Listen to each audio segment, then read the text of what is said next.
Queridos, a paz, a graça e as misericórdias do nosso Deus sejam com a sua vida. Quando eu penso em Páscoa, o que vem à minha mente não é ovo de chocolate ou coelhos, mesmo que haja um apelo comercial e também na mídia acerca desses elementos tão comuns na Páscoa moderna. Quando penso na Páscoa, o que vem à minha mente é uma carta de amor. Pois Cristo é a maior declaração do amor de Deus pela humanidade. As Escrituras podem ser consideradas essa grandiosa carta que foi escrita, aonde Deus declara o seu amor por cada um de nós.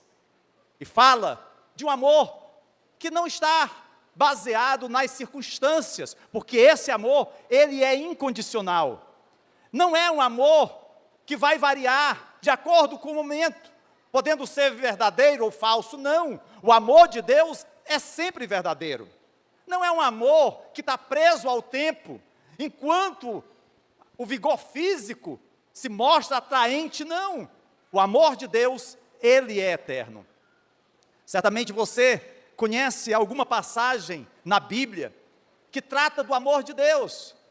Alguns poderão citar algum salmo, um livro dos profetas, ou no Evangelho, ou nas cartas paulinas. Cada um de nós talvez tivesse um versículo do seu apreço, que gosta muito e que fala do amor de Deus. Mas há uma passagem especial, e eu gostaria de compartilhar essa passagem com vocês nessa noite, que se encontra no Evangelho de João, no capítulo 3, no versículo 16. É o único versículo. Esse versículo traz uma declaração impactante. Diz assim: porque Deus tanto amou o mundo, que deu o seu Filho unigênito, para que todo que nele crer não pereça, mas tenha a vida eterna. João 3,16, queridos, faz parte de um momento em que Jesus se encontra com um religioso, com um fariseu da época de nome Nicodemos. Aquele homem foi procurar Jesus na calada da noite, porque ele não queria ser visto com Jesus. Ele vai então procurar Jesus, para ouvir Jesus. Ele era um religioso. E durante aquela conversa, Jesus explica a Nicodemos que o amor de Deus por toda a humanidade era tão grande, que Deus estava disposto a dar o seu Filho como sacrifício, para salvar a todo aquele que nele cresce, salvar do pecado e salvar da morte eterna. Quando nós entendemos João 3,16, compreendemos a mensagem do Evangelho, compreendemos o propósito de Deus ao enviar seu Filho a este mundo, para morrer no meu lugar e no seu lugar. João 3,16 não é apenas mais um versículo da Bíblia, não é mais apenas uma declaração. João 3,16 é a revelação do amor de Deus, expressa de forma clara, direta e completa. Há aqueles que dizem que João 3,16 é o versículo mais famoso das Escrituras, sendo a essência de toda a Bíblia. É interessante porque são apenas 26 palavras, e para muitos sintetizam tudo o que a Bíblia ensina. Há aqueles que afirmam que se a Bíblia fosse perdida ou destruída, e apenas fosse preservado João 3,16, haveria informações ali suficientes para que o mundo inteiro se convertesse. Sempre que você ouve a história do amor de Deus, ela toca em seu coração. Muitos filmes já foram feitos, narrativas de encenações também, e os homens sentem-se impactados pela mensagem do Evangelho. Há algo que está em cada um de nós, no mais interior da nossa mente, do nosso coração, que nos faz saber que Deus nos ama. E esse algo é a necessidade que todos têm de um encontro com Deus, de uma reconciliação com o Senhor. Eu queria nessa noite tirar desse versículo 3 verdades que eu gostaria de apresentar para você. A primeira delas é que o amor de Deus, ele é imensurável e também inclusivo. No início do versículo diz que Deus tanto amou o mundo.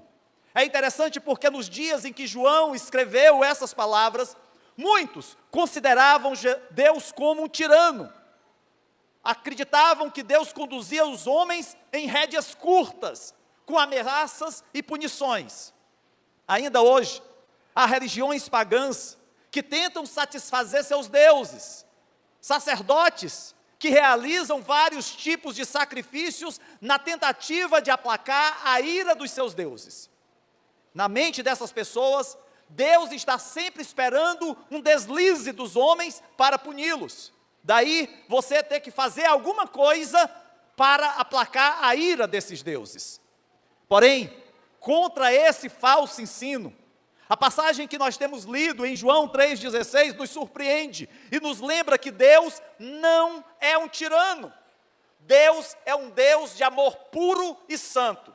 E a mensagem da Bíblia não é que os homens possam satisfazer a Deus, longe de nós. Nós não temos mérito, nós não temos nada que pudesse satisfazer ao Senhor. Mas a mensagem da Bíblia é que Jesus plenamente, completamente, totalmente satisfez a Deus em nosso favor. É por isso, queridos, que João 3,16 nos ensina a colocar a nossa confiança em Jesus. A palavra mais significativa aqui em João 3,16 é uma pequena palavra, e que faz diferença nessa declaração, que é a palavra tanto. E essa palavra diz respeito à intensidade, à profundidade, porque Deus tanto amou. Esse não é qualquer amor, é um amor imensurável, sem medida. Na palavra tanto, estão todas as agonias da cruz, todo o sofrimento que Jesus experimentou enquanto esteve nessa terra. Mas além desse amor ser imensurável, o amor de Deus também é inclusivo. O amor de Deus é abrangente, é para todos. Deus nos amou e nos amou de uma maneira especial. Ele nos amava tanto que fez algo sobre esse amor. Esse amor não apenas é algo emocional, esse amor, ele é prático. Aí você poderia dizer, mas o que Deus fez por nós? Deus não disse apenas, eu te amo. Não, Deus disse, eu te amo tanto. E aí fez algo para provar esse amor. Jesus foi pendurado na cruz, e enquanto se contorcia em agonia, Deus estava escrevendo uma carta de amor para cada um de nós, em tinta vermelha.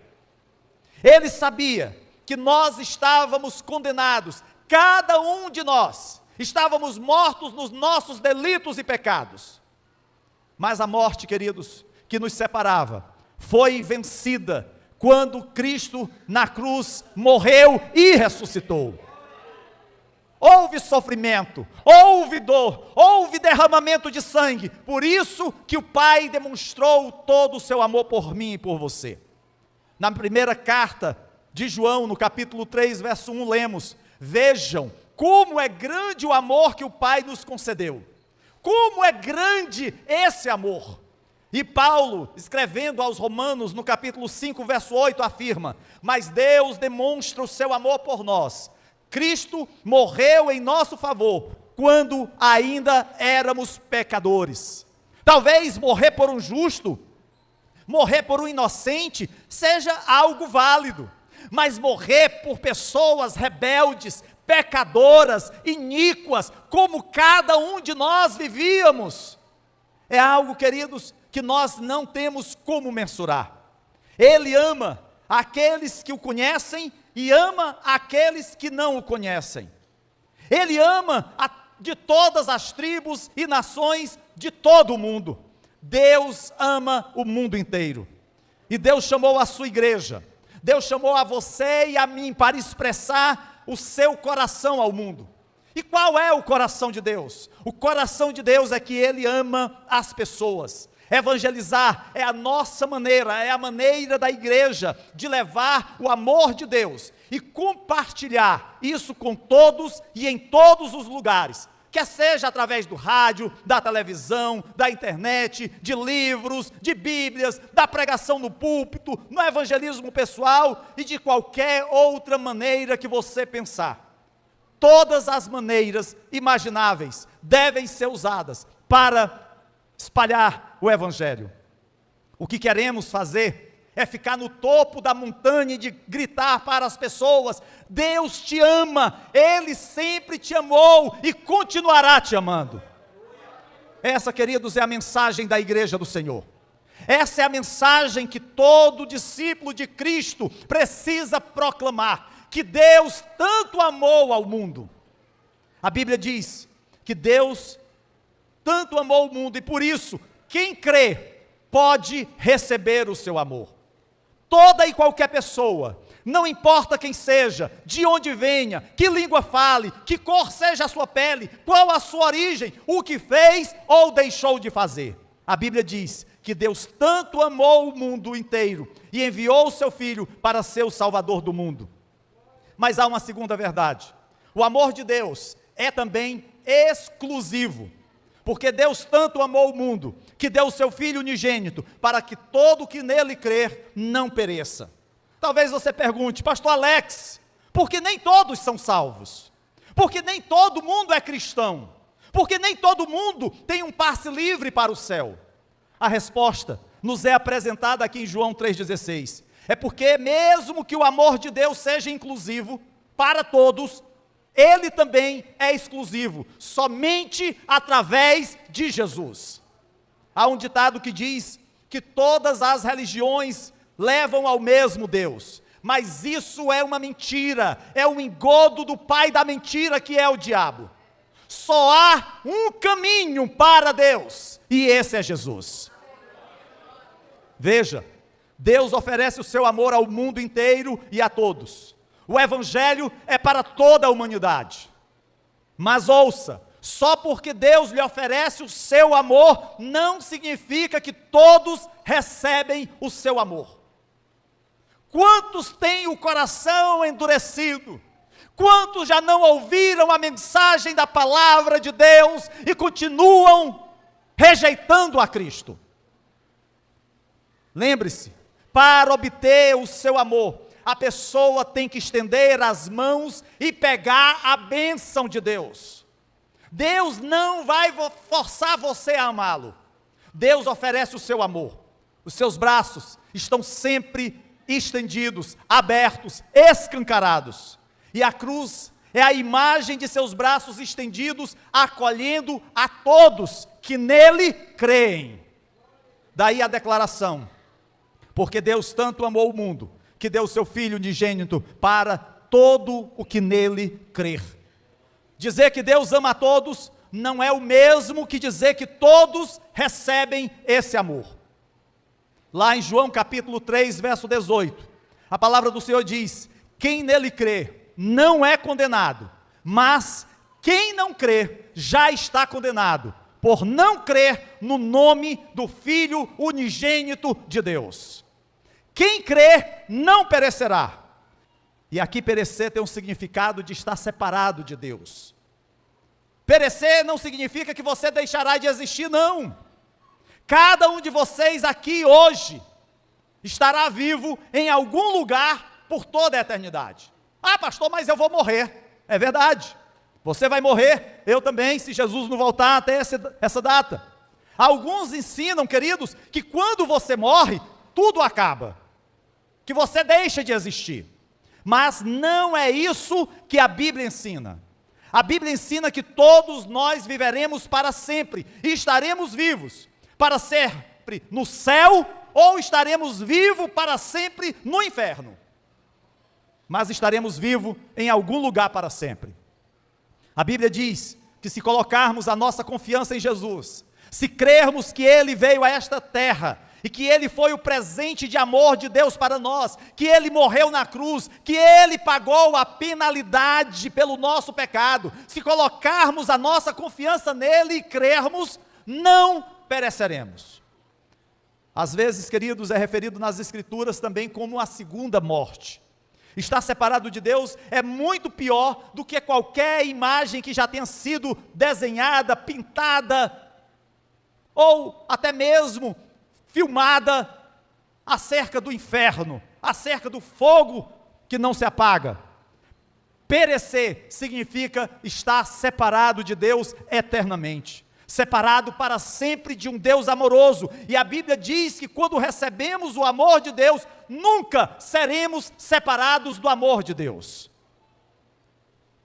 Infelizmente, há muitos que se acostumaram com este mundo, achando que tudo que podem aproveitar se limita ao aqui e o agora. Mas, amados, quem dentre nós pode falar do seu dia de amanhã? Quantos dentre nós podem com convicção dizer que fará isso ou aquilo? Não temos este poder. Não sabemos nem um minuto à frente no nosso amanhã. É por isso que a nossa vida precisa estar ancorada, a nossa vida precisa estar firmada na rocha que é Jesus. É por isso que somos chamados a nele crer. Ele é a nossa esperança. Talvez você tenha sido ensinado a crer em outras pessoas. Talvez você tenha sido ensinado até mesmo crer numa instituição religiosa. Mas nada, nem ninguém pode te conceder a salvação, a não ser a pessoa de Jesus Cristo. E a terceira verdade que aqui encontramos, é que ao confessarmos a nossa crença no Senhor Jesus, nós teremos a vida eterna. Talvez você pergunte, quando começa a vida eterna para quem crê em Jesus? E a resposta para essa pergunta é que começa no momento em que você confessa Jesus como Senhor e Salvador de sua vida. A vida eterna na minha vida começou em 23 de janeiro de 1983, quando eu fiz Cristo Senhor e Salvador da minha vida. Mas aqui há outros que talvez já tenham uma caminhada bem maior do que a minha, e outros que tenham um novo nascimento bem mais recente. Foi a partir desse novo nascimento, a partir do momento que você confessou a Cristo como Senhor e Salvador, que a tua vida eterna se iniciou. A Bíblia diz que quando você aceita Jesus, você tem a vida eterna. E de forma poética e impactante, o apóstolo Paulo, na sua carta aos Romanos, no capítulo 8, diz: pois estou convencido de que nem morte, nem vida, nem anjos, nem demônios, nem o presente, nem o futuro, nem quaisquer poderes, nem altura, nem profundidade, nem qualquer outra coisa na criação será capaz de me separar do amor de Deus que está em Cristo Jesus, nosso Senhor. Não há nada nem ninguém que separe o Filho de Deus do amor do Senhor. E em João capítulo 10, versos 27 e 29, o próprio Jesus afirma: as minhas ovelhas ouvem a minha voz, eu as conheço e elas me seguem, eu lhes dou a vida eterna e elas jamais perecerão, ninguém as poderá arrancar da minha mão. O meu Pai que as deu para mim é maior do que todos, ninguém as pode arrancar da mão do meu Pai. Queridos, infelizmente hoje nós vivemos uma geração de crentes medrosos, crentes que vivem sendo afrontados pelo diabo e se sentem como que encurralados. Precisamos nos lembrar que maior é aquele que está conosco do que aquele que está no mundo. Quando você se torna um cristão, quando você se torna um discípulo de Cristo, um verdadeiro servo e serva de Deus, quando você realmente coloca a sua confiança em Jesus, você recebe o dom da vida eterna. A passagem de João 3,16 diz que quando cremos, temos a vida eterna como nossa posse atual. A vida eterna começa agora. Começa com um Deus que não tem começo, como tem lá em João, e termina com uma vida sem fim. É por isso que Deus tanto amou o mundo, que deu o seu Filho unigênito, para todo que nele crê não pereça, mas tenha a vida eterna. O amor de Deus é eterno, e mesmo quando morrermos, estaremos mais vivos do que nunca, porque estaremos na presença do nosso Deus. Deus não nos impõe o seu amor. Na verdade, Eu não sei se você pode forçar alguém a amá-lo ou amá-la, mas eu quero te dizer o que a Bíblia afirma hoje, da forma mais clara possível. Quem quer que você seja, onde quer que você esteja, o que você tiver feito, qualquer que seja a tua história, por mais sórdida que tenha sido, lembre-se, o Senhor está aqui nessa noite, de braços estendidos, oferecendo o seu amor para você. Ele te amou primeiro, é por isso que Ele enviou o seu Filho para morrer no teu lugar. E a grande pergunta é, o que você faz com esse amor? O que você faz com o sacrifício de Cristo? Talvez você continue vivendo a sua vida como se nada tivesse acontecido. É interessante, amados, que hoje nós nos sentimos importunados, abalados com as notícias que chegam até nós através do noticiário. Vemos crimes, atrocidades, mães tirando a vida dos próprios filhos, maridos que declararam amor, matando as esposas. Nós vemos atrocidades de pessoas tirando a vida de outros, às vezes por um sapato, um tênis.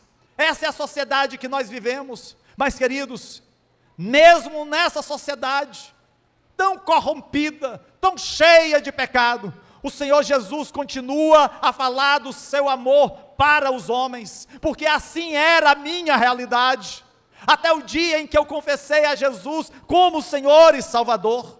A mesma mensagem está sendo anunciada para você nessa noite de domingo, que Deus tanto amou o mundo, que deu o seu Filho unigênito, para que todo aquele que nele crê não pereça, mas tenha a vida eterna. Eu não sei como você chegou aqui, talvez você tenha sido convidado, talvez você tenha recebido o convite para participar desse especial de Páscoa. Você tem gostado dos louvores que aqui têm sido entoados, você tem sentido alegria com as encenações, as danças que têm sido feitas, tudo isso é bênção. Mas eu quero te dizer nessa noite, que tudo que está sendo feito aqui, não é apenas para ser mais uma festa, mais um evento, mas é para termos a oportunidade de falar do grande amor de Deus para a sua vida. É por isso que nós não poderíamos deixar que você saísse daqui sem ouvir o que Deus tem falado em João 3,16, essa grande declaração de amor. Deus muito te ama, e se você nessa noite tem sentido a necessidade de um encontro com Ele, se você sabe que o seu amor é um amor que não está limitado às circunstâncias, porque é um amor incondicional, se você sabe que esse amor é inclusivo, porque Ele também te inclui, apesar dos teus erros, das tuas falhas, dos teus pecados, mas esse amor também é um amor exclusivo, porque não há salvação a não ser em Jesus. E quando você o confessa como Senhor e Salvador, você passa a ter uma nova vida. Não ser membro de uma igreja evangélica, mas você faz Cristo como Senhor e Salvador. Você tem um novo caminho a seguir.